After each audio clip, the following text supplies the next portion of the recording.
ஊமத்தை இலை அப்படின்னு சொல்லுவோம். ஊமத்தை காய் யூஸ் ஆகுது, ஊமத்தை இலை யூஸ் ஆகுது, ஊமத்தோடைய தண்டு யூஸ் ஆகுது.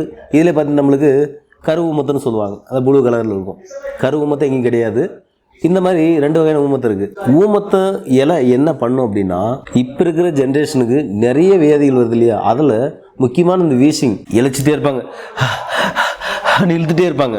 அந்த மாதிரி ஆளுக்கு இதனுடைய இலைகளை காய வச்சு பொடி பண்ணிக்கோங்க. இந்த பீடி ஊட்டுவாங்க இல்லையா, அந்த மாதிரி இலைகள் ஒன்று இருக்கும். அந்த இலையை வாங்கி அந்த இலையில இந்த தூளை ரப்பிட்டு அந்த பீடி குடிப்பாங்க இல்லையா, அந்த மாதிரி இழுத்துட்டு வந்தாங்கன்னா அந்த புயல் உள்ளே போய் லங்ஸில், அதாவது நம்மளுடைய நுரையீரலில் சளிகள் கோத்துருக்கு இல்லையா, அந்த சளிகள் இதுக்கப்புறமும் வளராதபடி அந்த செல்களை மொத்தமாக அழிச்சிடும். நம்மளுக்கு கொழுப்பு கட்டி மாதிரி அங்கங்கே கட்டி கட்டியாக இருக்கும், முதுகில், இடுப்பில், தோளில், கழுத்தில், இது மாதிரிலாம் வரும் இல்லையா. இந்த மாதிரி கட்டிகளுக்கும் அதுக்கு மேலே உங்களுக்கு எங்கேயாவது அடிபட்டோ இல்லை அந்த நம்முடைய சதைகள் அழுத்துது இல்லையா, அழுத்தத்தினால வர்ற வீக்கத்துக்கோ என்ன பண்ணணும்னா, இதில் இலைகளை பறிச்சுட்டு வந்து, பச்சையாவே பறிச்சுட்டு வந்து, கூட நெல் இருக்கு இல்லையா, நெல் உமி மட்டும் இல்லை, நெல்லோடு சேர்த்து போடுங்க. ரெண்டும் நல்லா அடித்து மிக்சியில் அடிங்க.